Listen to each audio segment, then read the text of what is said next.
Hello, and a very warm welcome to you, and especially those new faces joining us for the very first time here at the Sydney Buddhist Centre. I'm very excited to be here with you today to share a well-told incident in the time of the Buddha, that of the story of Kisa Gotami. Some of you may have heard the story before, as I have, and have always thought that the story was about the acceptance of death and the deathless. But recently, when I heard it again, it made me reflect that the story is so much more than that. It is also about letting go of the past and opening to new beginnings. Very practical lessons relevant for me to work with today and the everyday. So firstly, I only recently found out that Kisa Gotami wasn't her actual name. It's kind of a nickname.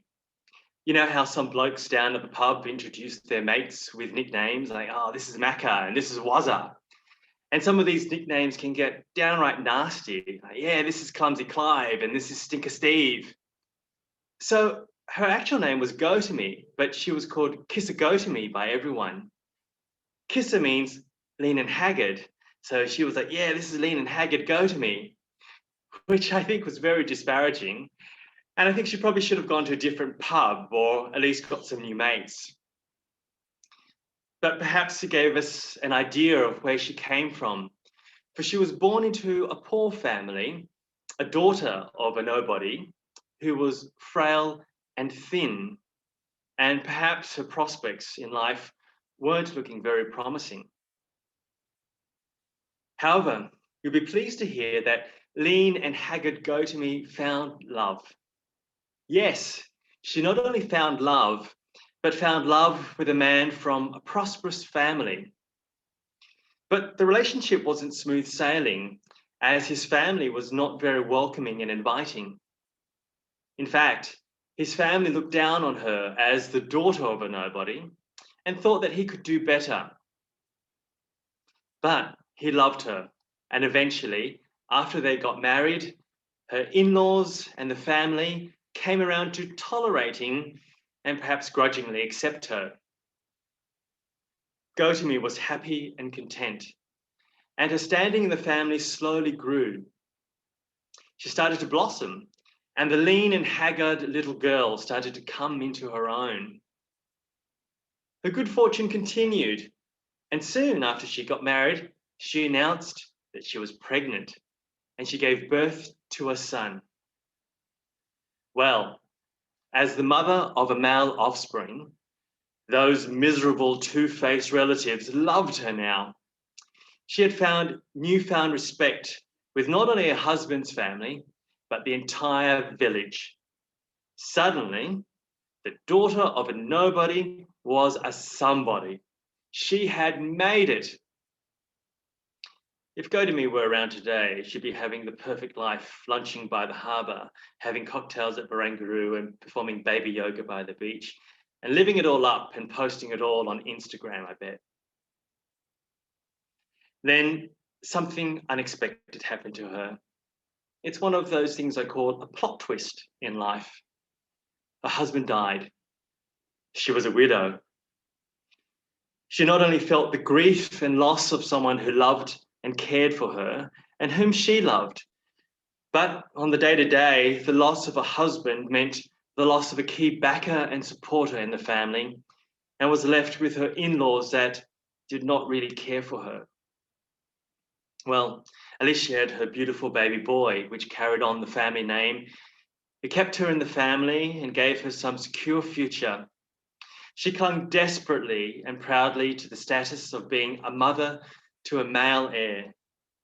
She had transferred all her hopes and dreams to this young boy, who was also her lifeline to happiness and security. Right? Oh, what bad luck. One day, the little boy got sick. She was so worried for her precious little boy, but he wasn't getting any better. She once again looked like the lean and haggard girl that she once was. Are you ready for another plot twist? The little boy died. Gotami was distraught.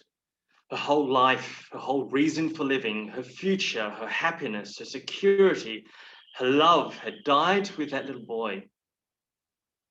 Gotami was overcome with the madness of grief, and in her madness, she refused to accept that her precious little boy was now dead, and was delirious, believing that the boy was just sick and not dead. And to the horror of her relatives, she picked up the dead child, carried him on her hips out of the house, and rushed into the village looking for help, any help she could get. Well, the villagers were shocked seeing Gotami carrying around a dead child around town. She went from house to house saying that her son was sick and needed medicine. But she was only met with contemptuous looks and nasty comments as they said, "What's the use, you silly woman? No medicine is going to help you." Poor Gotami, as she went from household to household. No one was willing to listen to her. No one was willing to sympathize with her. No one was willing to help her. Eventually, she did come across one household where, rather than dismissing her, the lady in the house kindly suggested that she take her child to see the Buddha, who was just staying outside the city, and ask for help. Gotami was offered a glimmer of hope, the only lead to cure her sick child. So full of optimism, Gotami rushed out hurriedly to find the Buddha where the lady said he would be. By the time Gotami reached the Buddha, she was dusty, sweaty, tired, and exhausted from carrying her dead child on her hips. Her tear-streaked face telling the Buddha of what had happened and imploring the Buddha for medicine for her child. Unlike the rest of the dismissive villagers, the Buddha looked upon her kindly and empathetically and listened. Now surrounding the Buddha were some followers and disciples, and they listened and watched intently on how the Buddha was going to deal with this mad woman. For the Buddha always had to tell the truth, right? Surely the Buddha would tell her the truth about her baby, they thought. To their surprise, the Buddha agreed to help Gotami. Gotami was given a lifeline. At last, after seeing so many people throughout the village, someone was willing to help her cure her child. The Buddha told Gotami to go back to the village and to bring him an ingredient for the medicine. Yes, yes, anything. What is it? She said. Anything to bring her son back to life. A mustard seed, the Buddha said. Now, mustard seed is as common as salt or sugar for us. Everyone has mustard seed in their house, and this was the most common condiment in their household. Got it, Gotami thought. She had mustard seed in her house, sitting in the pantry. She would just rush home and get that. But before she left, the Buddha added one condition. Mustard seed must come from a house in which nobody has died. Bugger, she thought. Her husband had just died, so she could not get the mustard seed from her house. Determined nonetheless, she said, no worries, as she picked up the heavy bundle with her on her hips, off to find the mustard seed from a household that nobody had died. As she approached the village again, her heart was racing. She knocked on the first door. An old woman opened the door and listened to Gotami's request for a mustard seed. Perplexed, the old woman thought, why not? I have plenty of mustard seed. And together they proceeded to fetch her mustard seed. And as they walked to the back of the house towards the kitchen, Gotami remembered the second part of the Buddha's condition and asked, has anyone died in the house? The woman stopped in her tracks and was sad to recall that the family had lived in the house for generations and recounted all the deaths that had occurred in her lifetime. Gotami was agitated and frustrated that the old woman was wasting her time and rushed hurriedly to the next house. Here, she met a younger woman who was also willing to give her a mustard seed, and Gotami asked, has anyone died in this household? The young woman sighed and spoke of a miscarriage and the loss of a father-in-law. Poor Gotami. And what bad luck that both households she has encountered have both been impacted by death. She looked at her son, who was getting heavier and heavier, and more determined she persevered. But household after household, the same story over and over again. They all had mustard seeds to give, but all the families recounted family members who died, and their sadness, their loss, and their grief. The living are few compared to the dead, she had heard. There are few more houses in the street, but she knew the answer before she knocked on their door, and sure enough, each time the door closed, she left empty-handed.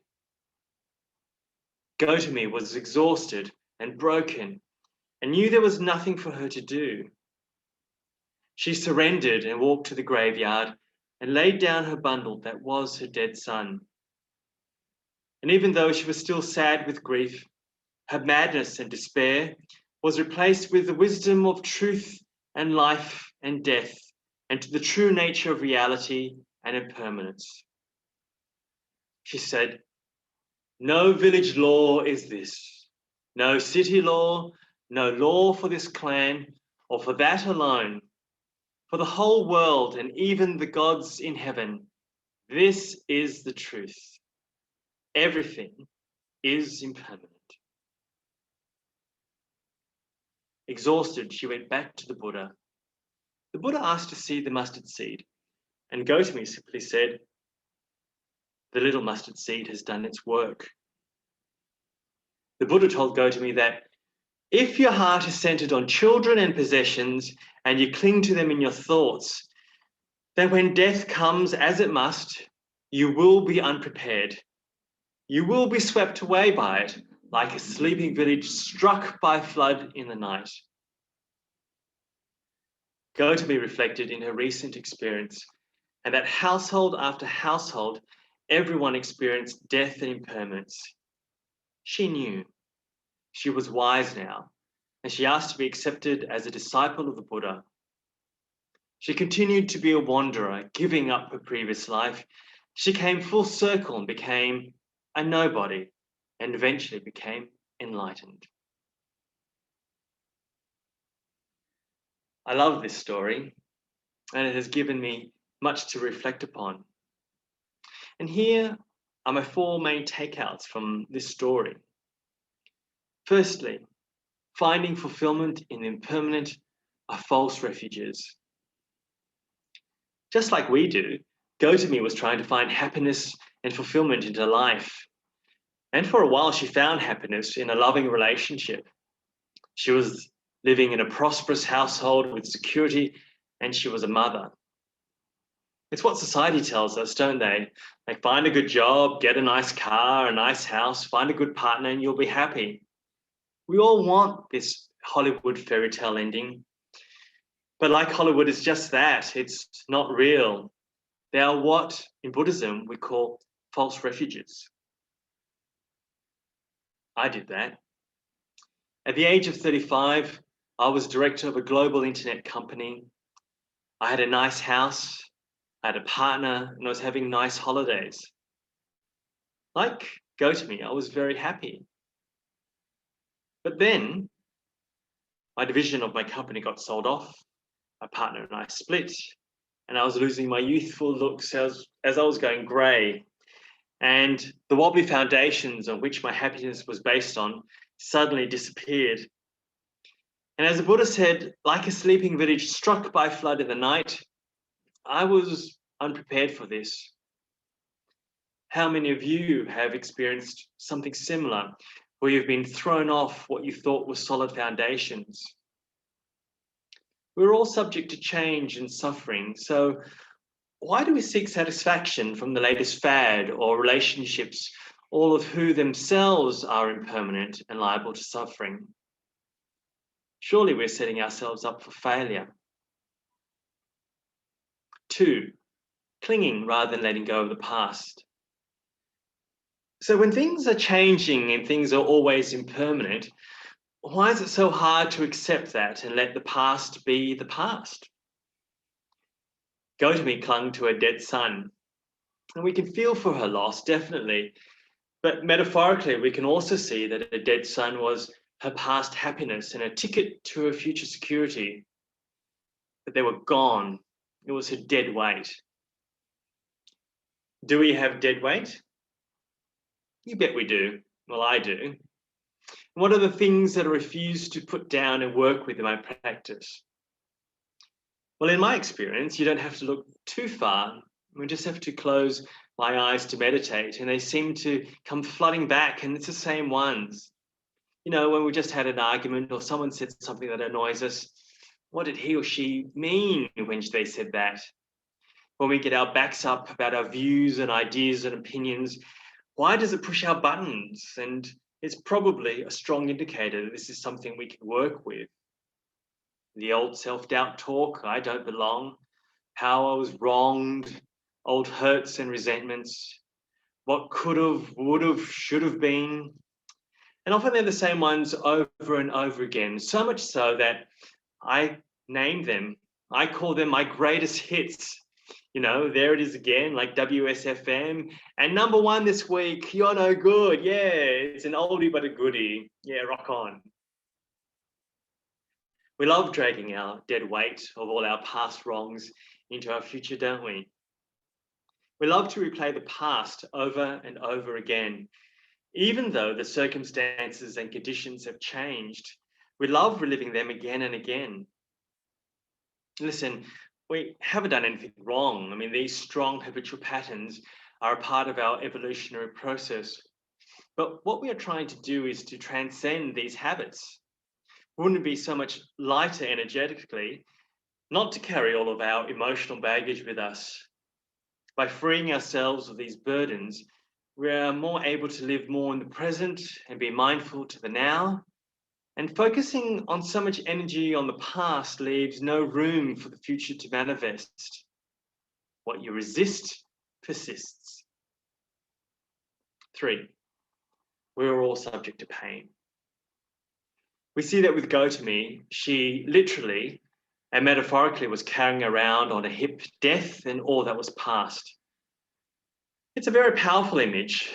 The Buddha, rather than dismissing Gotami, sets up the skillful means for her to discover the experience of impermanence herself so that she truly understands it in her heart. And as she goes from house to house, she has this shared experience of pain and suffering, and that leads her out of her own focus of self-pity. We don't have to look very far. At the room and on the screen around us, we all have our stories of grief and suffering. It's a natural part of life. It seems that the mustard seed was the medicine that Gotami needed, but perhaps not for the reason she thought. It was the medicine that led her to the noble quest to seek enlightenment and the refuge in the 3 jewels. Life is unsatisfactory and dukkha. Pain is mandatory, but suffering is optional. 4th and lastly, opening to new beginnings. What I love is that Kisa Gotami is brave. And far from going back on the dating scene and swiping right and finding a new wealthy husband, well, she makes a radical choice. She sees that the mundane conditioned life is ultimately unfulfilling and disappointing. And she seeks freedom from the conditioned and towards enlightenment by following the path. We talk in Buddhism of pratitya samuppada, or conditioned co-production. The doctrine says that in line with changing conditions, we too are changing conditions, and that we are dying and rebecoming every moment. We are continuously transforming. The irony is that while sometimes we don't like impermanence, we like to fix things, we certainly can use it to our advantage. We can get out of that rut. We can make changes. We can be healthier. We can improve. We can progress, and we can be healthier. We can make impermanence work for us. We too can seek change and new beginnings by trying something new. We need action. Otherwise, doing the same thing over and over again delivers only the same result. The story of Kisa Gotami is often told as a story of death, but I see that the story is so much richer than that. It's about letting go, opening to new beginnings, and ultimately freedom. When Gotami did become enlightened, she said, "I have developed the Noble Eightfold Path that goes to the state undying. Enlightenment have I realized and gazed into the mirror of the Dharma. I, even I, am healed of my hurt. Low is my burden laid, my task is done. My heart is wholly set at liberty." There is something quite inspiring about her when she says, "I, even I, Gotami, can achieve enlightenment." And it gives me hope that I, even I, John, can achieve enlightenment too. I'm grateful to be here with you today, and thank you for listening.